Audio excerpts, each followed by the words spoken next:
क्यों इंडिया ने अफ्रीका के पास मौजूद ये दो छोटे आइलैंड्स को सीक्रेटली खरीद लिया है?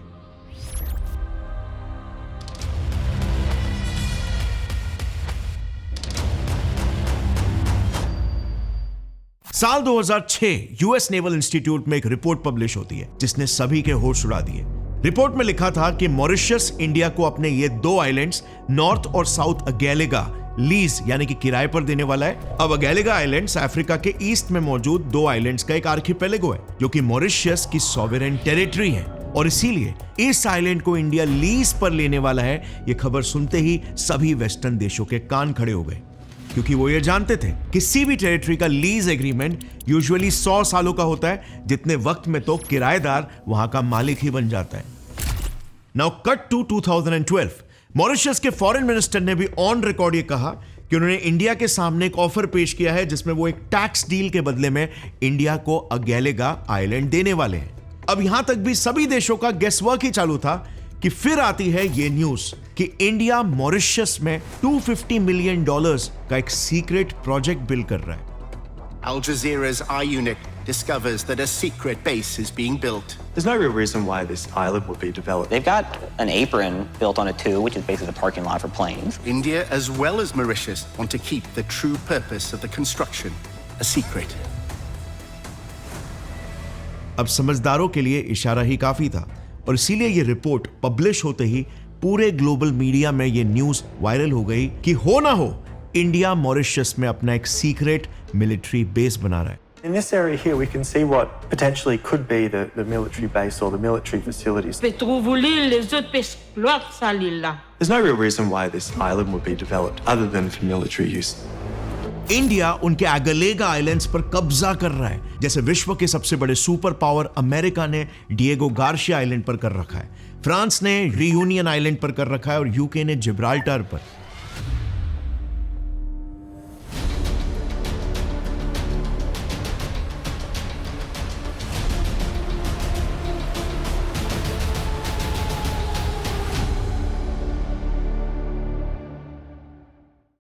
लेकिन जरा एक मिनट, इंडिया ऐसे आइलैंड पर पैसा ही क्यों खर्च कर रहा है जो बस 26 स्क्वायर किलोमीटर का छोटा सा आइलैंड है, मतलब बस हमारे साउथ मुंबई जितना। और ऐसा भी तो नहीं है कि ये मॉरिशस कोई बहुत ही डेवलप्ड कंट्री है और ये मॉरिशस के मेनलैंड से भी 1000 किलोमीटर दूर है। इनफैक्ट मॉरिशस से अगेलेगा पहुंचने में ही 2 दिन लग जाते हैं। ये देखना, ये MV ट्रोकेटिया नाम की एक शिप है जो 3 महीनों में सिर्फ एक ही बार अगेलेगा पहुंचती है सारे सप्लाईज डिलीवर करने के लिए। ना ही यहां पर कोई होटल है, ना ही कोई रिसोर्ट, पूरा आइलैंड घने जंगल से भरा हुआ है। यहां पर अगेलेगन कबीले के सिर्फ 300 आदिवासी रहते हैं जो अपना गुजारा बस मछली पकड़कर या नारियल की खेती करके करते हैं, यानी इकोनॉमिकली भी ये आइलैंड कुछ खास रेवेन्यू जनरेट नहीं करता। सो जाहिर है ये बात किसी को भी सोचने पर मजबूर कर देगी कि इस इतने अंडर डेवलप्ड आइलैंड पर इंडिया $250 मिलियन क्यों खर्च कर रहा है। ऐसा कौन सा प्रोजेक्ट बना रहा है, वो भी इतने सीक्रेटिवली दुनिया की नजरों से छुपाकर, कि जब मॉरिशस के प्रधानमंत्री जुगनॉट से कहा गया कि इस अगेलेगा प्रोजेक्ट का एग्रीमेंट पब्लिक कर दो तो उन्होंने साफ मना करते हुए यह बोला कि नहीं, ऐसा नहीं हो सकता क्योंकि इसमें एक ऐसा क्लॉज है जो हाईली कॉन्फिडेंशियल है और इंडिया नहीं चाहता कि वो जनता के सामने आए। अब अगर हम DRDO के ऑफिशियल डॉक्यूमेंट की माने ना तो उसके हिसाब से इंडिया का यह नया $250 मिलियन का अगेलेगा प्रोजेक्ट मॉरिशस के डेवलपमेंट के लिए है, जिससे वहां की एयर और सी कनेक्टिविटी बढ़ेगी और वहां के लोकल्स को फायदा होगा। बट इसके विपरीत साल 2021 में अल जजीरा ने अगेलेगा आइलैंड की सैटेलाइट इमेजेस में 4 ऐसी वियर्ड चीजों को ऑब्जर्व किया जो इंडिया के इन क्लेम्स के एकदम कॉन्ट्रडिक्टरी है। सबसे पहले तो नॉर्थ अगेलेगा आइलैंड में अल जजीरा ने इंडियन वर्कर्स की कॉलोनीज को देखा। वहां पर सेमी परमानेंट घर और हॉस्पिटल्स भी बने हुए थे, जिस पर लोकल्स का कहना है कि इस स्केल की मेडिकल फैसिलिटी तो दोनों भी अगेलेगा आइलैंड्स पर नहीं है, जो कि एक अच्छी बात है, राइट? मगर सबसे स्ट्रेंज बात तो यह है कि अल जजीरा के हिसाब से ये पूरा एरिया अगेलेगा के लोकल्स के लिए ऑलमोस्ट एक रिस्ट्रिक्टेड जोन है, यानी कि वहां पर लोकल्स को एंट्री नहीं है। अब आमतौर पर ऐसे रेस्ट्रिक्शंस मोस्टली मिलिट्री जोन्स पर ही लगते हैं ना। सो इस एरिया को क्या कहा जाए? ऑल्सो DRDO के रिपोर्ट के हिसाब से ये प्रोजेक्ट मॉरिशस के डेवलपमेंट के लिए, वहां के लोकल्स की भलाई के लिए बन रहा है, तो उन्हें ही वहां पर एंट्री क्यों नहीं दी जा रही? दूसरी बात, आप खुद सैटेलाइट इमेजेस में देख सकते हो, आपको 3 किलोमीटर लंबा एक रनवे और डीप वाटर जेटीज दिख जाएंगे। बट प्रॉब्लम यह है कि मॉरिशस, इस पूरे देश के पास सिर्फ छोटे ही प्लेन्स हैं जो कि 1 किलोमीटर से भी कम वाले रनवेज पर आराम से उतर सकते हैं। प्लस जैसे मैंने बताया, एगालेगा आइलैंड्स पर सिर्फ 300 लोग ही रहते हैं। तो आखिर इंडिया ने वहां पर जरूरत से 3 गुना बड़ा रनवे आखिर क्यों बना रखा है? अगेन, क्या एगालेगा पर $250 मिलियन खर्च करके यह प्रोजेक्ट वहां के लोकल्स के डेवलपमेंट के लिए बनाया जा रहा है, या फिर इन आर्टिकल्स में वाकई में कुछ सच्चाई है? क्योंकि इस प्रोजेक्ट के सैटेलाइट इमेजेस में एक वियर्ड चीज स्पॉट हुई है। ये हैंगर देखो। हैंगर मिलिट्री की भाषा में बेसिकली एक एयरक्राफ्ट्स के पार्किंग स्टेशन को कहा जाता है, जहां पर मिलिट्री एयरक्राफ्ट्स और जेट्स को स्टोर और रिपेयर करके उन्हें फ्लाइट रेडी बनाया जाता है। मगर प्रॉब्लम यह है कि एगालेगा पर इंडिया ने जो हैंगर बनाया है 180 फीट लंबा और 200 फीट वाइड है। अब पहली बात तो मॉरिशस के पास कोई एयरफोर्स ही नहीं है, और एयरक्राफ्ट उनके पास इंडिया द्वारा ही दिए गए डॉर्नियर 228 प्लेन्स है, जो एक्चुअली में बहुत छोटे चार्टर फ्लाइट जैसे होते हैं। सो आखिर इंडिया ने इतना बड़ा हैंगर किस वजह के लिए वहां पर बनाया हुआ है? डिफेंस एक्सपर्ट्स के हिसाब से इस हैंगर का डायमीटर इंडिया के एक स्पाई प्लेन P-8I पोसाइडन से बिल्कुल मैच करता है। यस, स्पाई प्लेन, जैसे हम इंडियन ओशन रीजन में सर्वेलेंस यानी कि दूसरे देशों के नेवल मूवमेंट्स पर जासूसी करने के लिए इस्तेमाल करते हैं। P-8I पोसाइडन पर लगे हाईटेक रेडार सिस्टम्स हवा में ही कम्युनिकेशंस को टैप करते हैं, और इनका सबसे यूनिक फीचर यह है कि ये प्लेन्स एंटी सबमरीन वॉरफेयर भी कर सकते हैं, यानी कि ये समुद्र के नीचे छुपी हुई सबमरीन्स को तक डिटेक्ट करके उन्हें तबाह करने की ताकत रखते हैं। और एगालेगा आइलैंड पर सिर्फ इस प्लेन का हैंगर ही नहीं दिखा है, बल्कि P-8I प्लेन भी दिखी है। रिसेंटली BBC ने जब उसी आइलैंड का एक फोटो लीक किया तो उसमें हमारा स्पाई प्लेन साफ दिख रहा था। सो कहीं ना कहीं ये सारे सबूत एक ही तरफ इशारा कर रहे हैं। हाई चांसेस है कि यस, वाकई में इंडिया मॉरिशस के एगालेगा आइलैंड पर अपना खुद का एक नया सीक्रेट मिलिट्री बेस बना रहा है। लेकिन अनफॉर्चुनेटली एगालेगा आइलैंड के लोकल्स इस बात से बिल्कुल भी खुश नहीं है। वो तो इंडिया के इस $250 मिलियन के प्रोजेक्ट का विरोध कर रहे हैं। आखिर क्यों?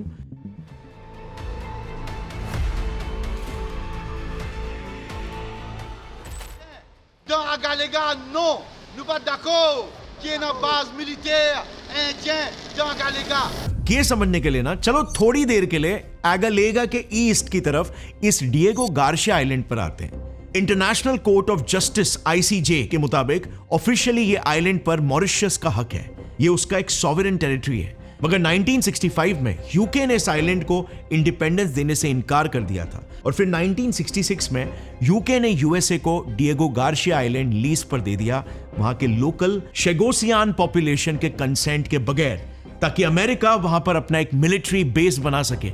आज तक भी इस आइलैंड पर अमेरिकन मिलिट्री मौजूद है और उन्हें इस आइलैंड की स्ट्रेटेजिक लोकेशन से बहुत फायदा मिल रहा है। 1990 के गल्फ वॉर में उन्हें फायदा मिला, 2001 के अफगानिस्तान इन्वेजन में और 2003 के इराक इन्वेजन में यूएस बॉम्बर्स ने यहीं से टेक ऑफ किया था। मगर वहां के लोकल्स को इससे क्या ही मिला? अमेरिकन ने वहां पर कदम रखते ही सबसे पहले डिएगो पर रहने वाले वहां के लोकल शेगोसियान पॉपुलेशन को जबरदस्ती वहां से निकलवा दिया, और इसके बाद 1971 में यूएस ने एक लॉ पास करके यहां पर किसी भी लोकल की एंट्री को परमानेंटली बैन कर दिया। आज आप सोचना, वहां पर एक भी नेटिव आइलैंडर नहीं है, एक भी नहीं। और शायद यही डर एगालेगा की ट्राइबल पॉपुलेशन को भी सता रहा है कि इंडिया एगालेगा को अगला डिएगो गार्शिया ना बना दे। Si depuis avant nous dans la petite qui nous ça nous dans dire comment nous fonctionne parce que moi je go ça et la petite tension nous perdre nos îles qui pour faire nous après on peut trouver l'île les autres peuvent exploiter ça l'île là mais nous en tant que citoyens que nous nés là-bas nous pas capables à nous l'île। देखो, एक बात तो for sure है कि India और America, इन दोनों भी देशों के फंडामेंटल वैल्यूज एक दूसरे से बहुत ही डिफरेंट है, और इसीलिए इस विषय पर कुछ भी ओपिनियन फॉर्म करने से पहले इस वीडियो को एंड तक जरूर देखना, क्योंकि हाँ, ये जरूर सच है कि वहां के कुछ लोकल्स इंडिया के इस नए एगालेगा प्रोजेक्ट से डरे हुए हैं। मगर ऐसा क्यों है कि इसके बावजूद मॉरिशियन सरकार खुद हंसी खुशी इंडिया के इस प्रोजेक्ट को एक्सेप्ट कर रही है? इस बात को समझने के लिए ना जरा मॉरिशस की ये सच्चाई भी देखो। क्या आपने कभी ऑब्जर्व किया है कि कश्मीर मुद्दे पर इंडिया के लिए खड़ा होना हो या फिर यूएन परमानेंट सीट के लिए सपोर्ट देना हो, मॉरिशस हमेशा इंडिया को ही सपोर्ट करता है। Mauritius reaffirms its unflinching support for India's bid for a permanent seat at the United Nations Security Council. आप उनके किसी भी प्राइम मिनिस्टर, गवर्नमेंट ऑफिशियल्स या ब्यूरोक्रेट्स के इंटरव्यू को देख लो, वो हमेशा इंडिया की तारीफ करते हुए ही मिलेंगे। In the 1990s, India was a country with a closed economy, and look now where India has come. This is not a country saying, bye-bye now, I am going. India is bringing the global south together at the decision-making table. अब इसका सबसे बड़ा reason तो ये है कि India का Mauritius पर कंप्लीट इन्फ्लुएंस है। अब मॉरिशस का पूरा पॉलिटिकल स्ट्रक्चर ले लो, यहाँ की one of the oldest and most influential national party है MSM, जो कि मिलिटेंट सोशलिस्ट मूवमेंट पार्टी है, जो अभी फिलहाल 2025 से ऑपोजिशन में है। लेकिन ये पार्टी इंडिया की आभारी है, क्योंकि 1983 में हमने आउट ऑफ द वे जाकर MSM पार्टी की सरकार का तख्ता पलट होने से बचाया था। True to her leadership style, Indira Gandhi acted without hesitation.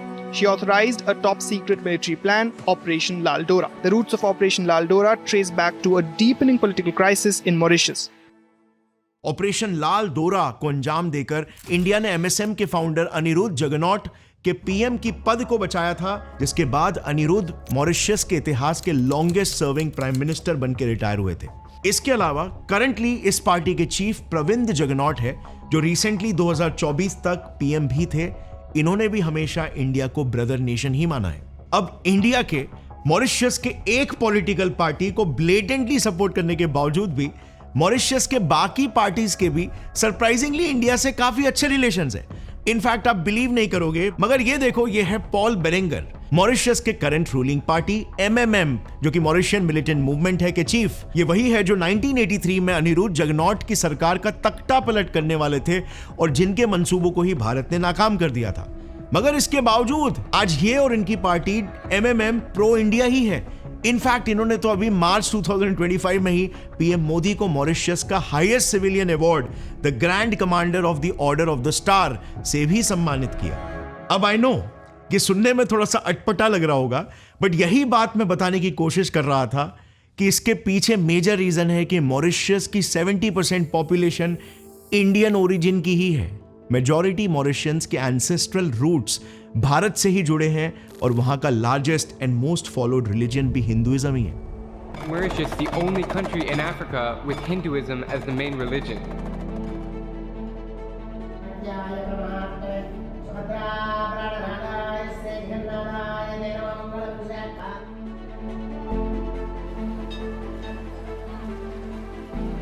और इसीलिए क्योंकि मॉरिशस की जनता इस प्रो इंडिया, ये एक बड़ा रीजन है कि वहां के सभी पॉलिटिकल पार्टीज का भी इंडिया के प्रति एक फेवरेबल स्टैंस रहता है। ऑफ कोर्स इसके अलावा मॉरिशस ट्रेड, डेवलपमेंट प्रोजेक्ट्स और डिफेंस एक्सपोर्ट्स के लिए भी इंडिया पर हेवीली डिपेंडेंट है। इनफैक्ट ये कहना बिल्कुल भी गलत नहीं होगा कि मॉरिशस के सभी मेजर डेवलपमेंटल प्रोजेक्ट्स में कहीं ना कहीं इंडिया का ही बड़ा हाथ है। मॉरिशस में जो 90% मेट्रो नेटवर्क है ना, वो इंडिया ने ही बनाया है। ENT hospital, supreme court, civil service college, forensic lab, हजारों घर और कम्युनिटी सेंटर्स इंडिया ने ही बना के दिए। खुद CIA की वेबसाइट बता रही है कि इंडिया मॉरिशस का प्राइमरी डिफेंस पार्टनर है। और ये कुछ भी नहीं है, पिछले 10 सालों में इंडिया ने मॉरिशस को $1000 मिलियन का सॉफ्ट लोन और $400 मिलियन ग्रांट में भी दिए है। बेसिकली इंडिया ने मॉरिशस को बनाने में जो भी वो आज है, बहुत ज्यादा कंट्रीब्यूट किया है और अभी भी कर रहा है। और इसीलिए वहां की जनता में एक स्ट्रॉन्ग प्रो इंडिया फीलिंग है। बट इन सब के अलावा इंडिया का सबसे मेजर इन्फ्लुएंस है मॉरिशस के ब्यूरोक्रेटिक सिस्टम पर। देखो, सरकारें बदल सकती है, पब्लिक के सेंटिमेंट्स भी चलो ऊपर नीचे हो सकते हैं, मगर सबसे मजबूत चीज जो एक देश में दशकों तक टिकी रहती है, वो है उस देश का ब्यूरोक्रेटिक सिस्टम, देश का एडमिनिस्ट्रेटिव सिस्टम, जो लिटरली किसी भी देश की रीढ़ की हड्डी होती है। अब जरा इन्हें देखना, यह है मॉरिशस के नेशनल सिक्योरिटी एडवाइजर NSA, जो पूरे देश के एक्सटर्नल डिफेंस और इंटरनल स्टेबिलिटी संभालते हैं। मगर इस पोजीशन पर बैठे शख्स, आप बिलीव नहीं करोगे, फॉर्मर रॉ ऑफिसर कुमारेसान इलांगो है, यानी कि ये इंडियन है। इनके अलावा मॉरिशियन नेशनल कोस्ट गार्ड्स को इंडियन नेवी ऑफिसर हेड कर रहे हैं। मॉरिशियन पुलिस हेलीकॉप्टर स्क्वाड्रन को भी एक इंडियन एयरफोर्स ऑफिसर कमांड कर रहे हैं और मॉरिशियस हाइड्रोग्राफी सर्विस को भी एक एक्स इंडियन नेवल ऑफिसर ही लीड कर रहे हैं। ऐसे in total 20 Indian defence officers Mauritius के इंपॉर्टेंट डिपार्टमेंट्स को हेड कर रहे हैं। और सबसे बड़ी बात यह है कि ये सारे ऑफिसर्स डेप्यूटेशन पर है, मतलब इन्होंने इंडियन सर्विस को छोड़ा नहीं है, सिर्फ वो ट्रांसफर होकर वहां पर मॉरिशस में गए हैं। और शायद यही वजह है कि मॉरिशस को लिटिल इंडिया कहा जाता है। अब सवाल यहां पर यह आता है कि इंडिया सालों से अपने इस छोटे भाई की मदद क्यों कर रहा है? यार इंडिया में ही इतने तमाम प्रॉब्लम्स है तो किसी दूसरे देश की मदद क्यों करना? Well and the reason is क्योंकि ये मिनिएचर आइलैंड एगालेगा इंडिया को एक बहुत बड़ी जियो स्ट्रैटेजिक एडवांटेज दे रहा है। ये मैप को जरा देखना, ये है अफ्रीका का मोजाम्बिक चैनल, जो कि एक बहुत ही इंपॉर्टेंट एरिया है क्योंकि यहीं से पूरे ईस्ट अफ्रीकन देशों का ट्रेड गुजरता है। इस चैनल में नेचुरल गैस का भंडार है और सुएज कैनाल के बाद यही इकलौता रूट है जो वेस्टर्न कंट्रीज को एशिया से जोड़ता है। अब 2021 में जब एवर गिवन शिप की वजह से सुएज कैनाल ब्लॉक हो गया था, तभी सारे शिप्स इसी लोकेशन से जा रहे थे। और अभी एगालेगा की लोकेशन को देखना, एकदम मोजाम्बिक चैनल के ओपनिंग पर ही है। इस आइलैंड की मदद से इंडिया एकदम चोक पॉइंट पर खड़ा है। ये एडवांटेज ना ही रियूनियन आइलैंड से फ्रांस को है और ना ही डिएगो गार्शिया से यूएस को है। ये बिल्कुल वैसा ही चोक पॉइंट है जैसे मेलाका स्ट्रेट पर निकोबार आइलैंड है और जो हम जानते हैं चाइना की सबसे बड़ी वीकनेस है। और इसीलिए इंडिया ये जानता है कि अगर एगालेगा आइलैंड उसके पास होगा तो वो 3 मेजर स्ट्रेटेजिक ऑब्जेक्टिव्स आसानी से पूरा कर सकता है। सबसे पहला, एस्पियोनाज लिसनिंग पोस्ट। साल 2022 मॉरिशस टेलीकॉम के सीईओ शेरी सिंह ने रिजाइन कर दिया। वजह, पूरे मॉरिशस में internet connection Baie du Jacotet submarine cable station की वजह से मिलता था। मगर सीईओ शेरी सिंह के एलिगेशंस थे कि मॉरिशस के देन पीएम प्रविंद जगन्नाथ ने पर्सनली ऑर्डर्स दिए कि उन्हें Baidu Jacotet submarine cable station पर इंटरनेट मॉनिटरिंग इक्विपमेंट इंस्टॉल करने दो।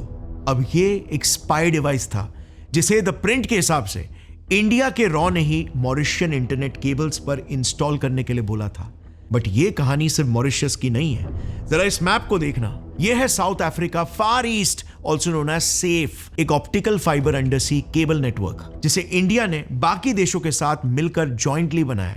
तो एक दिल्ली बेस्ड मैगजीन का यह क्लेम है कि रॉ इस सेफ नेटवर्क के थ्रू चाइनीज नेवी के कम्युनिकेशंस और मूवमेंट पर जासूसी कर रहा है। अब ये डिवाइस काम ऐसे करते हैं कि ये केबल इन सारे देशों में फैला हुआ है और ये सारे देश इसी कनेक्शन से इंटरनेट यूज करते हैं। अब जाहिर सी बात है, उन देशों में जो चाइनीज एम्बेसीज है वो भी इसी इंटरनेट को यूज करती है उनके सीक्रेट रिपोर्ट्स और कम्युनिकेशंस को डिलीवर करने के लिए। तो बस इसी नेटवर्क पर लगे हुए डिवाइसेस उन्हें इंटरसेप्ट करके सारा इंटेल इंडिया फॉरवर्ड कर देते हैं। एस्पियोनाज की दुनिया में ये बहुत ही कॉमन प्रैक्टिस है। इसे सिग्नल इंटेलिजेंस SIGINT कहा जाता है। और रिसेंटली शायद इसी डिवाइस की मदद से रॉ ने एक चाइनीज शिप को पकड़ा भी था जो पाकिस्तान में छुपकर मिसाइल इक्विपमेंट्स लेकर जा रही थी। अब द प्रिंट के हिसाब से एगालेगा पर भी इंडिया ने रेडार्स और इंटेलिजेंस इंस्टॉलेशंस फिट किए हुए हैं ताकि ये आइलैंड रॉ का नया लिसनिंग पोस्ट बन जाए जो भी चाइना पर नजर रख सकेगा। अब प्रैक्टिकली अगर देखा जाए ना तो IOR रीजन में चाइना ही इंडिया के लिए सबसे बड़ा थ्रेट है। China wants to become a true blue water navy. Chinese spy ship is destined for Hambantota in Sri Lanka. It's expected to dock in the Sri Lankan port. China has deployed an attack submarine in the Indian Ocean. Threat is real. China now has the world's largest navy. It has over 60 submarines and big ambitions to control sea lanes from the Indian Ocean to the Pacific. और यही इस island को control करने का दूसरा objective भी है, countering China. China string of pearls basis से इंडिया को एनसर्कल कर रहा है, ये तो हम सभी जानते हैं। लेकिन स्पेसिफिकली अफ्रीकन रीजन में अपने इन्फ्लुएंस को और इंक्रीज करने के लिए चाइना ने अब मर्सिनरीज भी हायर कर लिए। इस लिस्ट को जरा देखना, यह है अफ्रीका बेस्ड चाइनीज ग्रुप्स जिनको चाइना प्राइवेट सिक्योरिटी कंपनीज बोलता है। एक लोकल न्यूज के हिसाब से तो इसमें 20 कंपनीज और है जिनमें 3200 से भी ज्यादा फाइटर्स हैं, जिन सबका सिर्फ एक ही काम है, अफ्रीकन देशों में चाइनीज एसेट्स जैसे कि BRI चाइनीज इंफ्रास्ट्रक्चर, वहां के लोग या इन जनरल चाइनीज इंटरेस्ट के लिए फाइट करना। अब इंडिया के लिए कंसर्न यह है कि डीवी सिक्योरिटी सर्विस, हुआक्सिन जोंगैन और शांघाई जोंगवेल, ये मर्सिनरीज चाइना के शिप्स, एम्बेसीज को प्रोटेक्शन देते हैं। उन्होंने वहां की गवर्नमेंट से वेपन्स यूज और अटैक इनिशिएट करने का भी लाइसेंस ले लिया। मतलब ये लोग चाइनीज इंटरेस्ट को प्रोटेक्ट करने के लिए अब किसी को अटैक भी कर सकते हैं। अब इसी मोजाम्बिक चैनल में इंडिया के LNG डिपॉजिट्स को एक्सट्रैक्ट करने के लिए बाइरा पोर्ट पर $10 बिलियन के एसेट्स हैं। हमारी Indian companies ONGC, Bharat petroleum वहां पर रिसर्च फैसिलिटीज ओन करती है। सो अगर कल को इंडिया चाइना रिलेशंस और ज्यादा टेंस हो जाते हैं तो चाइनीज मर्सिनरीज इजीली हमारे एसेट्स पर अटैक कर सकते हैं। यानी ये इंडियन शिप्स को अटैक करके हमारे अफ्रीकन देशों के साथ ट्रेड को सिग्निफिकेंटली हार्म कर सकते हैं। और इसीलिए ऐसी ही सिचुएशन में एगालेगा आइलैंड इंडिया का फर्स्ट लाइन ऑफ डिफेंस बन सकता है। इंडिया के लिसनिंग पोस्ट से ऐसे किसी भी चाइनीज अटैक प्लान के बारे में हमें पहले ही पता लग सकता है। यहां पर डिप्लॉयड P-8I प्लेन्स हमें चाइनीज मूवमेंट्स की लाइव अपडेट्स दे सकते हैं। और फिर जैसे US नेवल इंस्टीट्यूट की रिपोर्ट में लिखा है, इस आइलैंड पर deployed Indian navy Mozambique channel में चाइना को इकोनॉमिकली चोक भी कर सकती है। इसके अलावा एगालेगा आइलैंड का ऑब्जेक्टिव सिर्फ ऑफेंस ही नहीं है, इसका तीसरा ऑब्जेक्टिव पावर बैलेंस भी मेंटेन करना है। चाइना के अलावा IOR यानी इंडियन ओशन रीजन में फ्रांस का रियूनियन आइलैंड और US का डिएगो गार्सिया बेस भी है। तो इसमें प्रॉब्लम यह थी कि इंडिया का अफ्रीकन कोस्ट के नजदीक कोई भी इतना स्ट्रेटेजिक बेस नहीं था। ऊपर से IOR में नजर रखने के लिए यानी कि इंडियन P-8I प्लेन्स को रिफ्यूलिंग के लिए US और फ्रांस के बेस को यूज करना पड़ता था, जिससे इंडिया की डिपेंडेंसी इन पर बढ़ गई थी। लेकिन अब एगालेगा इस पावर डायनामिक को बैलेंस कर सकता है और इसीलिए ही तो मॉरिशस का ये स्ट्रेटेजिक इंपॉर्टेंस इंडिया की हर एक गवर्नमेंट, इंडिया की हर एक पॉलिटिकल पार्टी अच्छे से जानती थी। तभी तो PM इंदिरा गांधी जी से लेकर PM मोदी तक इंडिया ने आज से नहीं बल्कि हिस्टोरिकली ही मॉरिशस को हमेशा सपोर्ट किया है। वरना क्यों ही हम किसी एक छोटे से 35 साल पहले ही आजाद हुए देश में इतना इंटरेस्ट ले? क्यों हर एक पार्टी की गवर्नमेंट ने मॉरिशस को मिलियंस ऑफ डॉलर्स के फंड्स दिए? एगालेगा प्रोजेक्ट की ये डील आज से नहीं बल्कि 2006 से चल रही है। इंडिया की पॉलिटिकल लॉबिंग का ये नतीजा है। और मुझे लगता है इंडिया का इंडियन ओशन रीजन पर कंट्रोल पूरे ग्लोबल साउथ के लिए बहुत ही जरूरी है, क्योंकि अगर कोई दूसरी पावर इस रीजन को कंट्रोल करेगी तो उसके इस एडवांटेज से दुनिया को एक्सप्लॉइट करने के चांसेस बहुत हाई है। लेकिन वहीं पर इंडिया जैसे पीसफुल पावर के हाथों में ये रीजन होगा तो एक्सप्लॉइटेशन के चांसेस भी बहुत ही कम होंगे। और यही बात खुद मॉरिशस के फॉरेन मिनिस्टर ने भी कही थी। India has not forgotten the other countries. This is not a country saying, bye-bye now, I am going to the decision-making table. India is bringing the global south together at the decision-making table. और इसीलिए high chances है कि Mauritius के एगालेगा island का अंजाम Diego Garcia जैसा नहीं होगा। इंडिया के फंडामेंटल वैल्यूज और हमारी हिस्ट्री को मद्देनजर में रखते हुए हाई चांसेस है कि हम US के जैसे एगालेगा आइलैंड्स और वहां के लोकल जनता को एक्सप्लॉइट नहीं करेंगे। आपका इस पर क्या ओपिनियन है? कमेंट में जरूर शेयर करना हमारे साथ। और अगर आप अब तक एंड तक रुके थे, इसका मतलब यह है कि आपको जियोपॉलिटिक्स में अच्छा खासा इंटरेस्ट है। तो आई एम श्योर आपको मेरा ये वाला वीडियो भी पसंद आएगा, जहां पर मैंने डिटेल में डिस्कस किया है कि कैसे चाइना इंडिया के खिलाफ एक जंग की तैयारी कर रहा है। हिमालयाज में कुछ ऐसे सीक्रेट बेसेस बना रहा है जिसके बारे में हर इंडियन को पता होना चाहिए। So do check it out. मिलते हैं अगले वीडियो में, तब तक के लिए टेक केयर। जय हिंद।